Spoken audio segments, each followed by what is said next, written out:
ሰላም የተከበራችሁ የጣቢያችን አድማጮች እንደምን አላችሁ? ዛሬ በጤና ፕሮግራማችን የሁላችንንም ህይወት የሚመለከት እጅግ ጠቃሚ ርዕስ ይዘን ቀርበናል። የዛሬ መሰናዶ የህክምና ምርመራ ወይም ሜዲካል ቼክአፕ ምንድነው? ለምንስ ያስፈልጋል? በሚለው ርዕሰ ጉዳይ ላይ ያተኩራል። እንድትከታተሉ በአክብሮት ጋበዝናችሁ።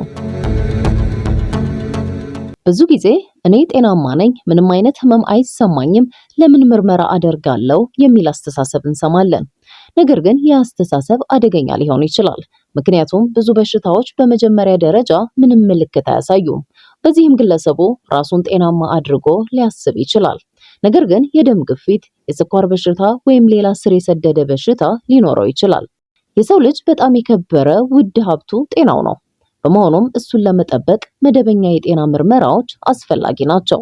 የህክምና ምርመራ ማለት ሰው በጤናው ላይ ያለውን ሁኔታ ለመገምገም፣ ሊከሰቱ የሚችሉ የጤና ችግሮችን ገና በመጀመሪያ ደረጃ ለመለየት፣ የበሽታ ስጋትን ለመቀነስና የጤና ምክር ለማግኘት በህክምና ባለሙያ የሚደረግ መደበኛ የጤና ግምገማ ነው። የጤና ቅድመ ምርመራዎች ብዙውን ጊዜ የህመም ምልክቶች ከመከሰታቸው በፊት የጤና ችግሮችን አስቀድሞ ለማወቅ ያስችላል። ቀደም ብሎ ችግርን ፈልጎ ማግኘት ደግሞ ቀደም ብሎ እርምጃ መውሰድን ያስችላል። እናም ውጤታማ የህክምና እድልን ይጨምራል። አዘውትሮ የሚደረግ ምርመራ ትኩረቱን በሽታውን ከማከም ወደ መከላከል ይለውጠዋል። የመከላከያ የጤና ምርመራ እርምጃዎችን መቀበልም የጤና ውጤቶችን በማሻሻል ወደ ከፍተኛ የህይወት ጥራት ሊመራ ይችላል። በተጨማሪም ተከታታይ ምርመራዎች የጤና እንክብካቤ ባለሙያዎች ተጨማሪ ምርመራ ሊያደርጉ የሚችሉበትን አዝማሚያዎችን እንዲያውቁ የሚያስችል መነሻ የጤና መረጃን ይመሰርታሉ። በተጨማሪም ባለሙያዎች በምርመራ ውጤቱ ላይ ተመስርተው የጤና እንክብካቤ ምክርና ህክምናዎችን እንዲያብጁ ያስችላቸዋል። በመደበኛ የጤና ምርመራ ወቅት የሚሰጡ ምክሮች ህይወት ሙሉ ጤናማ በሆነ መንገድ እንዲጓዝ መርዳታቸው እሙን ነው። ይህ ለግል የተበጀ አካሄድም ግለሰቡ ስለ ደህንነቱ በመረጃ ላይ የተመሰረተ ውሳኔ እንዲያደርግ ኃይል ይሰጠዋል። እነዚህ ተከታታይ ቀጠሮዎች ታዲያ የሐኪም መደበኛ ጉብኝት ብቻ አይደሉም። ሊከሰቱ የሚችሉ የጤና ችግሮችን በመከላከል በመለየትና በማስተዳደር ረገድ ወሳኝ ሚና ይጫወታሉ። የጤና ምርመራ ከጥቃቅን ተግዳሮቶች እስከ ከባድ የጤና እክሎች ያሉ የተለያዩ የጤና ችግሮችን መለየት ይችላል። በዚህ ምርመራ የደም ግፊት፣ የደም ስኳር፣ የኮሌስትሮል መጠን፣ የጉበት መታወክ፣ ክብደት፣ ቁመት፣ የአይንና የጥርስ ምርመራ እንዲሁም እንደ ዕድሜና ጾታ ሁኔታ የሚያስፈልጉ ሌሎች የማጣሪያ ምርመራዎች ሊካተቱ ይችላሉ። እነዚህ የጤና ጉድለቶች ቀደም ብሎ ሊታወቁና ከመባባስ በፊት ሊታከሙ የሚችሉ የበሽታ ምሳሌዎች ናቸው። የጤና ቅድመ ምርመራ ማድረግ ቀድሞ በሽታውን ማወቅና ህክምና መጀመር ለህይወት አስጊ የሆነ በሽታ ቢገኝ እንኳን ሙሉ በሙሉ የመዳን እድልን ከፍ ያደርገዋል። ሳይታወቁ ለረጅም ጊዜ ከቆዩ ባልታሰበ ሁኔታ ህይወትን ሊቀጥፉ የሚችሉ ካንሰርና ሌሎች በሽታዎችን ታግለን የምናሸንፍበትን እድልም ይሰጠናል። የዓለም ጤና ድርጅት እንደሚገልጸው በየዓመቱ በዓለም ላይ ከሚከሰቱ ሞቶች 74 በመቶ ያህሉ ተላላፊ ባልሆኑ በሽታዎች የሚከሰቱ ናቸው።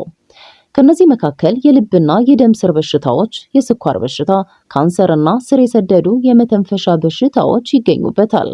በተጨማሪም ከ1.3 ቢሊዮን በላይ ሰዎች ከደም ግፊት ጋር ይኖራሉ። ብዙዎቹ ግን ህመሙ እንዳለባቸው አያውቁም።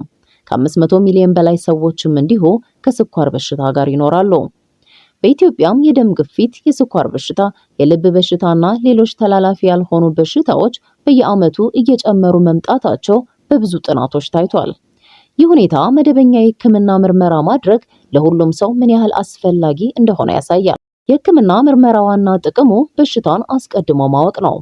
በሽታው በመጀመሪያ ደረጃ ላይ ሲገኝ ህክምናውም ቀላል ይሆናል፣ የህክምና ውጤቱም የተሻለ ይሆናል። ከዚህ በተጨማሪ ግለሰቡ ረጅም ዘመን ጤናማና ንቁ ሆኖ መኖር ይችላል። ለመሆኑ የጤና ምርመራ ማድረግ ያለበት ማን ነው? ማንኛውም ሰው እድሜው፣ ጾታው፣ የጤና ሁኔታው ወይም የአኗኗር ዘይቤው ምንም ይሁን ምን የጤና ምርመራ ያስፈልገዋል። ይህንንም ቢያንስ በዓመት አንድ ጊዜ ማድረግ አስፈላጊ ነው። በእርግጥ የጤንነት ምርመራ ድግግሞሹ እንደ እድሜ፣ ጾታ፣ የህክምና ታሪክና የአደጋ መንስኤዎች ይለያያል። የተለየ የጤና ችግር ያለባቸው ግለሰቦች ጤና ተቋማትን ብዙ ጊዜ መጎብኘት ሊያስፈልጋቸው ይችላል። ምክንያቱም ስር የሰደደ በሽታ ያለባቸውን ሰዎች የበሽታውን ደረጃ ለመከታተል፣ የህክምና ዘዴዎችን ለማሻሻልና ችግሮችን ለማስወገድ መደበኛ ምርመራ አስፈላጊ ነው።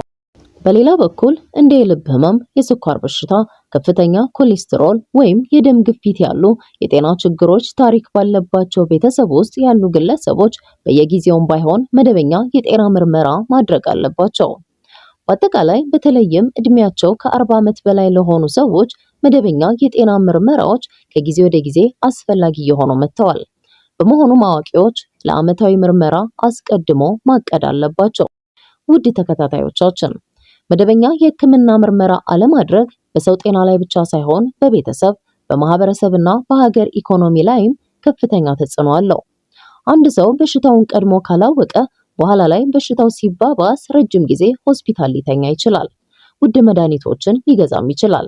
አንዳንድ ጊዜም ቀዶ ህክምና ሊያስፈልገው ይችላል። ይህ በቤተሰቡ ላይ ከፍተኛ የገንዘብ ጫና ይፈጥራል። በተጨማሪም በህመም ምክንያት ከስራ መቅረት የስራ ምርታማነትን ይቀንሳል። አንድ ሰራተኛ ለብዙ ቀናት ከስራ ቢቀር የግል ገቢው ይቀንሳል፣ የድርጅቱም ምርታማነት ይጎዳል። በብዙ ሰዎች ላይ ሲከሰት ደግሞ በሀገሪቱ ኢኮኖሚ ላይ አሉታዊ ተጽዕኖ ያሳድራል። እንዲሁም መንግስት ለተባባሱ በሽታዎች ህክምና ብዙ የጤና በጀት ማውጣት ይኖርበታል። እነዚህ ገንዘቦች በመከላከል በጤና ትምህርት ወይም በሌሎች የልማት ዘርፎች ላይ ሊውሉ ይችሉ ነበር። ስለዚህ መደበኛ የህክምና ምርመራ ለግለሰብ ብቻ ሳይሆን ለሀገር ኢኮኖሚም ትልቅ ጠቀሜታ አለው። ስለዚህ ሁላችንም የጤና ባለሙያ በሚመክረን መሰረት በየጊዜው የህክምና ምርመራ ማድረግ ይገባናል። ጤናማ ምግብ መመገብ፣ መደበኛ የአካል እንቅስቃሴ ማድረግ፣ ሲጋራ ማጨስን ማቆም፣ የአልኮል አጠቃቀምን መቀነስና የህክምና ምርመራን በወቅቱ ማድረግ ለረጅም ጊዜ ጤናማ ህይወት መሰረት ናቸው። በመጨረሻ ታሞ ከመማቀቅ አስቀድሞ መጠንቀቅ የሚለውን አባባል እናስታውስ። መደበኛ የህክምና ምርመራ ማድረግ ህይወትን ሊያድን፣ ቤተሰብን ከከፍተኛ የህክምና ወጪ ሊጠብቅ፣ የስራ ምርታማነትን ሊጨምርና የሀገርን ኢኮኖሚ ሊያጠናክር ይችላል። የተወደዳችሁ የጣቢያችን ተከታታዮች ጤና ሁሉም ነገር ነው። ጤናን ከመጠበቅ የበለጠ ዋጋ ያለው ንብረት የለም። አስታውሱ፣ የጤና ምርመራዎች በእናንተ ጤናና ደህንነት ላይ ከፈጣሪ በታች ዘላቂ መድንና ቋሚ ኢንቨስትመንቶች ናቸው። ለመደበኛ ምርመራዎች ቅድሚያ መስጠት ጤናችሁን እንድትቆጣጠሩ፣ ሊከሰቱ የሚችሉ ችግሮችን አስቀድማችሁ እንድታውቁና ለጤናማና ደስተኛ ህይወት በመረጃ ላይ የተመሰረተ ምርጫ እንድታደርጉ ያግዛል። ልብ በሉ፣ የጤና ጉዞ የሚጀምረው በአንድ እርምጃ ነው። በመሆኑም ዛሬ ከራሳችሁና ከቤተሰባችሁ ጤና ጀምሩ። መደበኛ የህክምና ምርመራ አድርጉ። ለደህንነታችሁ ዋጋ በመስጠት የሐኪም ቀጠሮን አስይዙ። ለጤንነታችሁ ኃላፊነት በመውሰድ መከላከልን ቅድሚያ ስጡ። በመጨረሻም ስለ አብሮነታችሁ እያመሰገንን ጤናችሁን ጠብቁ እንላለን። ሸጋ ቀን ተመኘን።